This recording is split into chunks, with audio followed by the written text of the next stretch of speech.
And here's another one of those examples. Like, I'm just cruising around and I see this chair that's quite large, covering up a Ferris wheel on the grounds of a place that's got another massive chair called Heaven 7. I don't know if you've ever seen this place or have ever heard of it, but it looks like sort of a, definitely a place for kids and grown-ups alike. But like a lot of places, it's closed, as is the resort right next to it, the KRABI Hotel. And I think that says closed. It's got another sort of more adult, potentially, one of these things that like swings back and forth and then spins around. It usually goes up to like just over about 90 to 100 degrees off of horizon. But yeah, oh, it's a clock actually in the center of the Ferris wheel. That's kind of neat. The time isn't correct right now, but that's okay. But yeah, they have all sorts of like little places here at Heaven 7. And just one of the sort of things that occurs with me as I'm driving around with not much of a destination. Looks like the hotel roomish thing up there, suites or whatever. Those look quite nice. I mean, they're keeping a good care of the grounds, but again, it's here's their logo.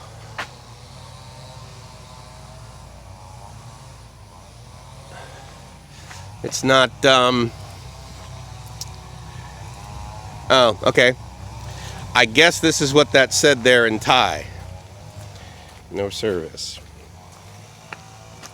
No shirt, no shoes, no service. Absolutely no problem.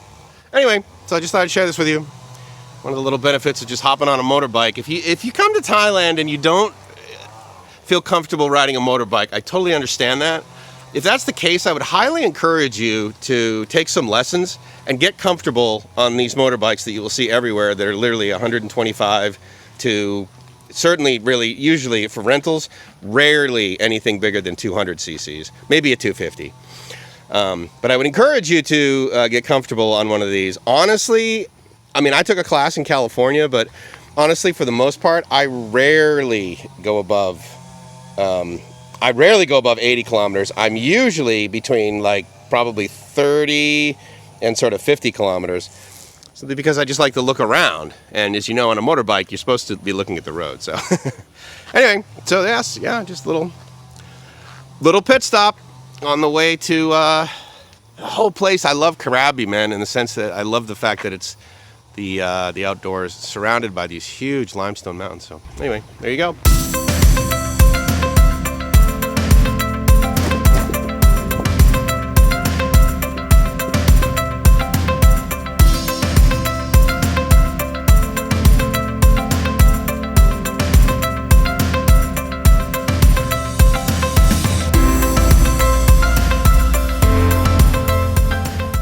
Switch to my gimbal. On the way back, I'm actually going to see if I can't attach the gimbal to the little clamp thing I have on my well, I've got it clamped to the mirror, and I've tried that before. I tried it before with one of my tripods. That didn't work really well. It still bounced all over the place. Okay, so where are we? Let me come over to this map and show you guys. I'm having my iced mocha that I got from 7-Eleven for 40 baht, which again is not a lot of money, but it is absolutely 2x the price that I normally pay. Maybe this helps. So we're right there. And if you can read all of the other stuff in Thai, then you're great. I can read "You are here" and "Evacuation route map." So anyway, so you know where I was the other day, and I did that video of just like walking on the beach without me talking, which I know is a little bit odd for me, but I got to tell you, I mean, that's a lot of times the way that I live my life, is just walking around, enjoying it. But the reason I showed this for you, not so much that you won't necessarily litter, but this is also hot Noppharat Thara-Mu Kopipi National Park. It's this national park is enormous, and of course, many of you know Kopipi or PP Island. But all of this is part of the one national park, the Hat Noppharat Thara-Mu, and that's pretty awesome. So I'm gonna basically, yeah, it's crabby, but as far as I'm concerned, it's Hat Noppharat Thara-Mu, because this whole place is basically where I want to hang out. Is national park. So okay, so for example, this is like Kopipi-ish down here, like the big one in the middle, that right there, that 22, that's Kopipi Don. Below it is Kopipi Le. And then, let's see, 21 and 20 are Komai Pai, or 20 is Komai Pai, and 21 is Koyung. And I didn't know that, actually. I didn't know these. I knew Kopipi Don, and I knew Kopipi Le.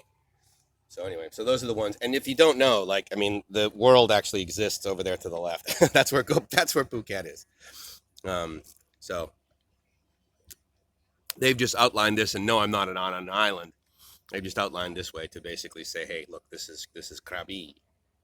So anyway, pretty cool, huh? Well, I think so. This is common, I see around here. And now it's funny because it always says no drones without special permission, without permission. And so what I don't know is whether that refers to you having it registered and having the legal right to fly it, right? So I don't really know what that means, but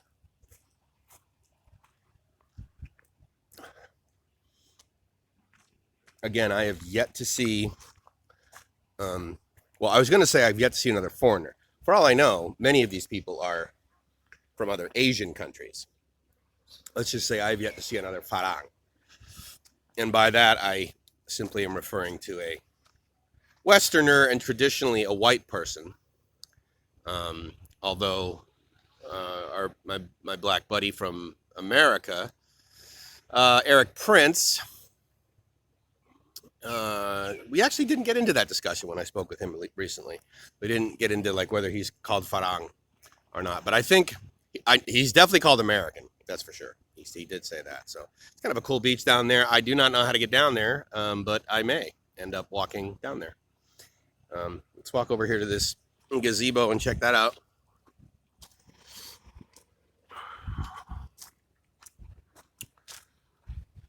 Oh, okay. So there's like stairs way down there. Maybe you can't see them. Anyway, we're going to take those stairs.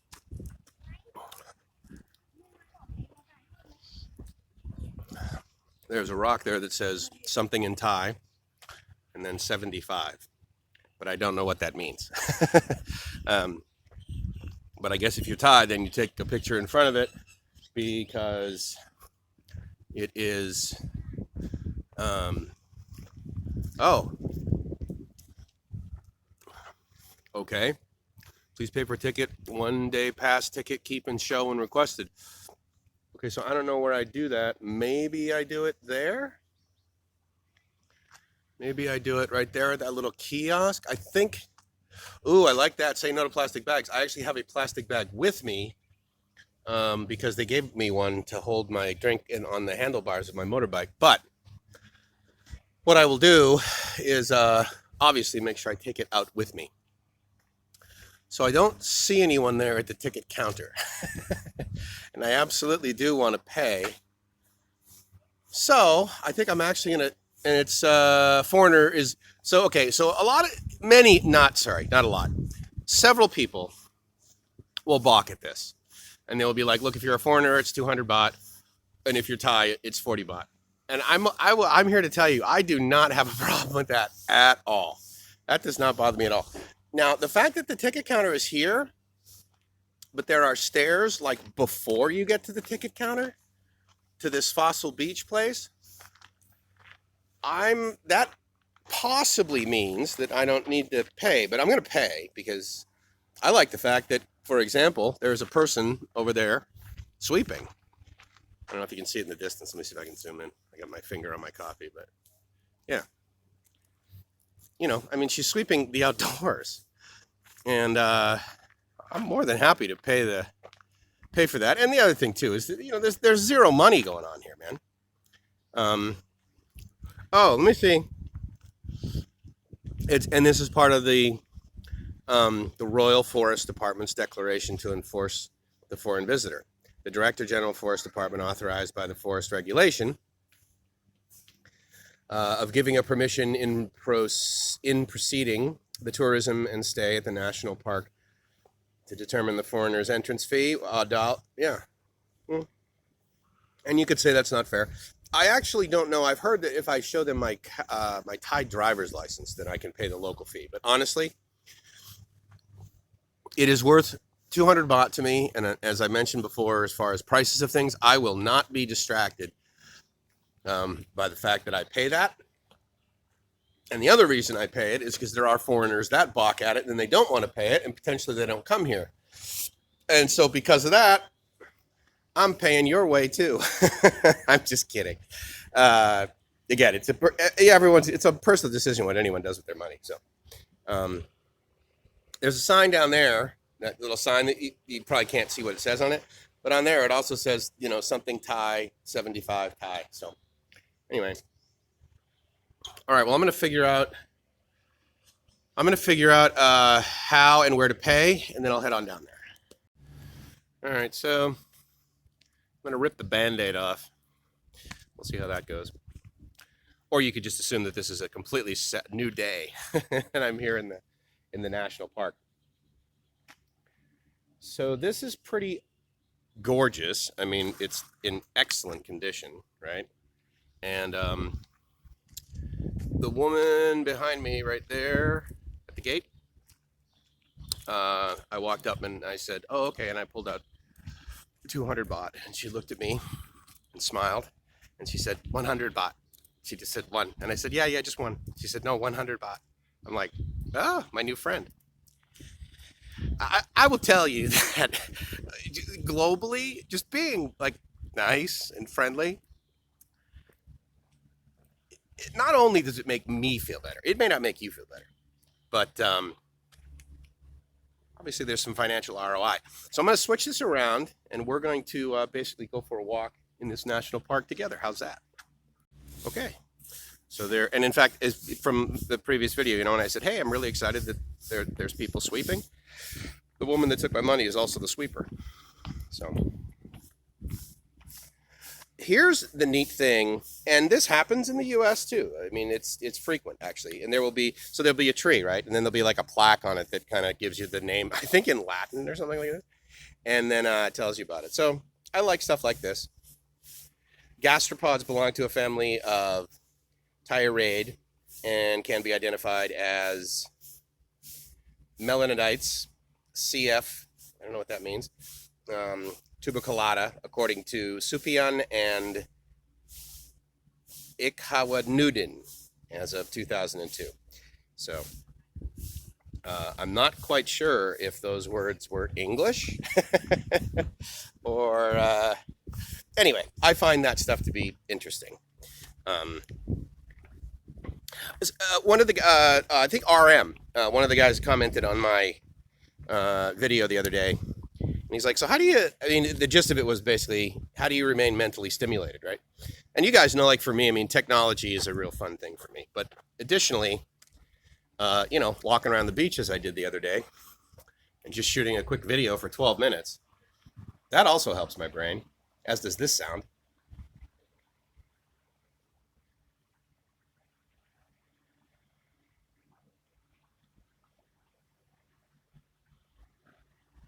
Because whether I can see the waves or not, it's enjoyable.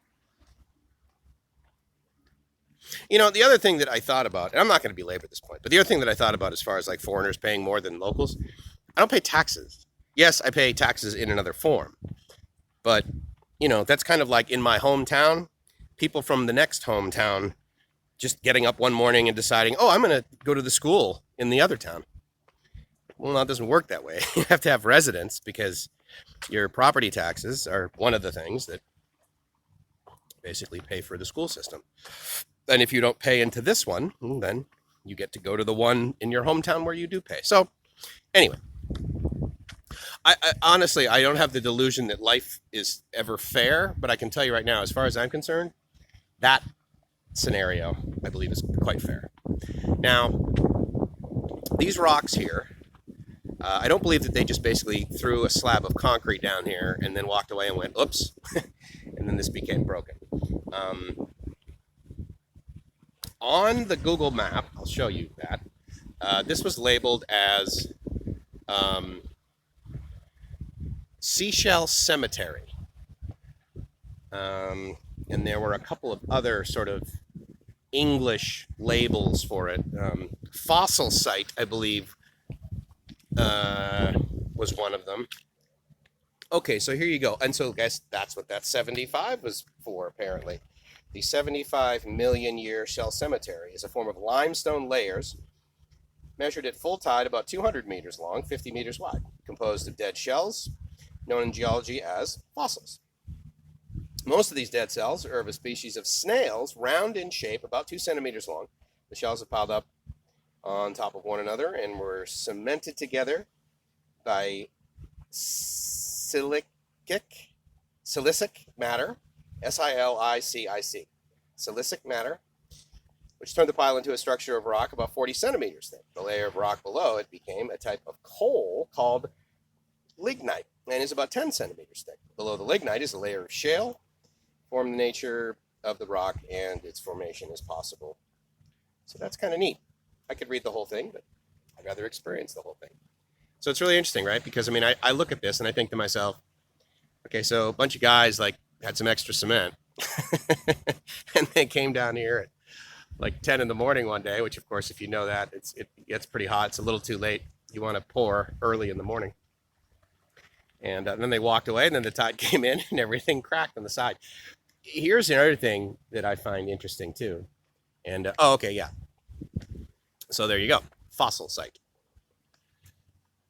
Lampo fossil site, which I'm sure is what that says, probably. See, and then you got these two guys over here, right? Scrub brush in hand, making sure the... Anyway, I'm pleased with my ROI in Thailand on a number of levels. Yeah, so what's interesting, I mean, this literally is just like, oh, you know, they were making like a parking lot or something. But what I find interesting, you may not be able to make it out in the camera because this is just my $100 camera. But the rope, this rope,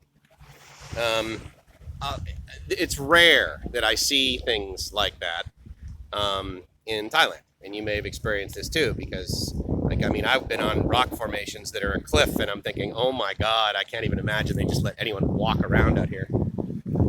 This is like, you know, because it's kind of like walking down the street in Thailand. There'll be a hole and there'll be no label or anything. Ooh, this is very slippery, actually. Yeah. Oh my goodness. Yeah, I guess that could be kind of dangerous. But of course, here's the edge of the road right here. And literally I am the only person on this side of it. So who's the silly one now? But yeah, this is, I mean, obviously at anything, you know, close to high tide, this gets covered in water. And now this part over here, this is a dry spot. But anyway, it's sort of interesting. I'd actually like to come back here at high tide. I'll have to Google that and see when it is. Considering, you know, the previous video that I did when I was over at the docks, when I was hanging out at the river, or when I was hanging out at the docks, it was very low tide to the point where the channel buoys were simply not even floating at all. So I'm guessing it's close to low tide, and obviously this is a spot for photos and that sort of thing. So that's awesome. And once again, I'm reminded that I'm here alone with no Gracie. Now, this cloud here, I'm not super worried about it. It did say for the weather forecast today that it was going to be foggy, interestingly enough. I don't believe I've ever seen that report in my little weather app for anywhere in Thailand. But then it basically labeled the day today and tomorrow as cloudy. So there was no infographic of rain. So I'm hoping that I will be able to not get wet. I do have my umbrella with me, but that's okay. So this is, again, and this is so this was actually my destination for this morning. And my long-term goal is to, so maybe if I had read that, I would have been like, oh yeah, you're not lying to me. So, no swimming as well. So I'll take heed to that.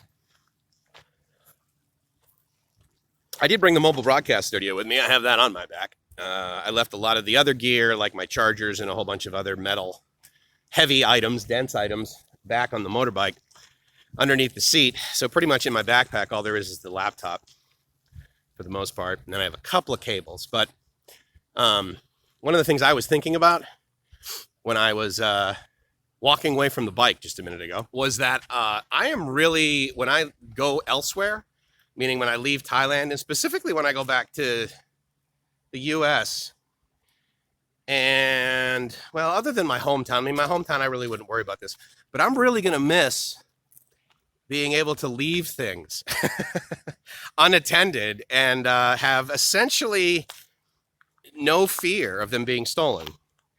And you potentially heard other people talk about this as it relates to Thailand. This is kind of neat, actually. Hold on.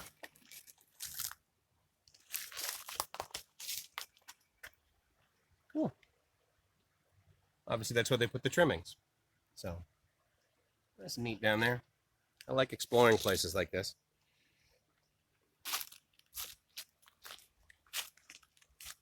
Very cool. Anyway, I am really going to miss being able to leave valuables effectively unattended in not every area, but many. At least 50% of the time, pretty much regardless of where I am, be it a high density tourist area, Bangkok, right on Sukhumvit, or, a densely populated Thai neighborhood. Very frequently will I see the key just left in the motorbike. And that occurs too when I go to these little islands and I rent a motorbike. Now, to be fair, it's like, well, if you steal the motorbike, you can't really go anywhere with it. So I understand that. But still, it's just, there's not the concern, nor do I believe there is the occurrence of thievery in pretty much this whole country. That's, where I was living, Coronado, and where I grew up, south of Boston, the suburbs, there wasn't a whole lot of thievery in either of those locations. But, you can't say, oh yeah, there's not a whole lot of thievery in the United States. No, there's certain areas where I would absolutely never even consider, whereas here, occasionally I'll just leave my laptop open. Maybe I'll log out, but I just go to the restroom in a Starbucks over Sorry Cop. And I don't do it purposely. Anyway, it's just one of those intangibles that, now as a tourist, if you're watching this, you've never been to Thailand, you're thinking about coming for your first trip. And, let's, for the sake of argument, let's remove the factor of you potentially, if you were to come over here today, if you could get here, you'd have to quarantine for effectively 15 or 16 days, stay in a hotel for 15 or 16 days, to then be allowed to, roam around the country. But if you're considering coming over here as a tourist, I'm not saying ignore the fact that you should watch your valuables. Don't not do that, okay? But again, my experience is that very safe. not a lot of thievery, not a lot of petty theft. Whereas the day before, or the time before I went to Barcelona for the first time, I would Google Barcelona and it would say, watch out for pickpockets. Like the number 1 and the number 2 result in Google. And I'm like, okay, well, that's interesting that that's what it's known for. None of this like Columbus stuff. None of this, oh my God, these are all these tourist things. Just, no. Watch out for pickpockets in Barcelona. So I don't know if that's what you want to be known by. Well, I want to go down this way. Let's see. All right, cool. We're going to experience the steps.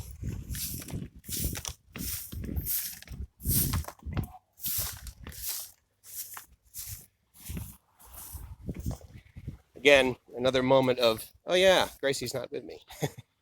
But I don't believe there's a significant number here. Well, certainly isn't right to this. Oh, so now that I know that's 75, that stands for 75 million years ago. They first put this in. And so another opportunity for, I'm a little bummed. I mean, there's a path, there's a dirt path that I could go down. And if you don't see it, there is rope right there. So I would have some degree of ability to get down safely and ideally to get back up too. But don't think I'm going to venture to that right now. That is a nice beach, but it's not like it's a white sand beach. I am curious about that house in the distance, though. How do I get over there? Oops, sorry. How do I get over there? How do I hang out with those people? Maybe I have to pay 200 baht to get over to that house. What's interesting about this, again, camera doesn't do it justice. This may not, you may not be able to sort of really grasp the fact that this leaf here, certainly if I were to cut it off down there, it would literally be as tall as I am. I'm 6'2". This leaf, just the leaf portion, that is easily a meter long. And I remember when Gracie first told me, oh yeah, we used to cut those down and use those as umbrellas when we would walk to school as kids when it was raining. And I'm like, oh, ha, ha, ha, yeah, sure. And the ones at her farm are actually even bigger than that. The giant leaves, banana leaves, that sort of thing. Oh, let's see what's over here. You see, this is actually one of the things that I do like about Thailand, the fact that, there is no rope. And, there's some steps and that sort of thing, but it's like, look, here's the edge. Important safety tip. Don't walk to the edge and fall over. I like that. And not only is it like just not really, patrolled, and they kind of expect you to have some degree of personal accountability, but it's almost encouraged, right? I mean, in other words, like right down here, like she's putting all of her trimmings there, of course, or not of course, but she is. But then there's this little area that I can walk down, and they even have benches down here because they're like, oh yeah, well, this would be a great place for people to come and hang out. I also like the fact that I'm here by myself. This is the kind of thing where it's like, this is cool just to be here by myself on only child bench.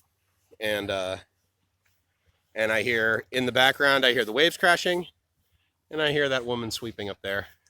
And that is just fine.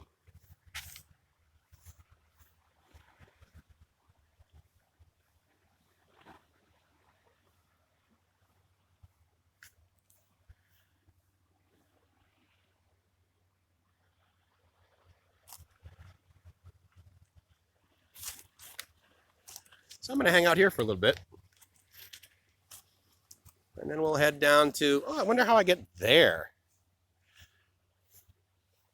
That might be a fun place to check out.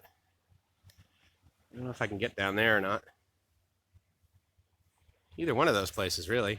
In the distance, I think that would be kind of neat, because I like the trees there, the way that is. The rocks there, it's like, yeah, that's okay. But yeah, in the distance, there seems to be like this sandy area, kind of like right in the middle there. And then the trees, so... yeah, it might be another destination. I will consult Google Maps and let you guys know. So I came back up as one final thing before I go to my motorbike and start cruising around. Wow, these are big. I'm starting to feel some droplets of rain. Although every tide that I look at, no one's donning an umbrella.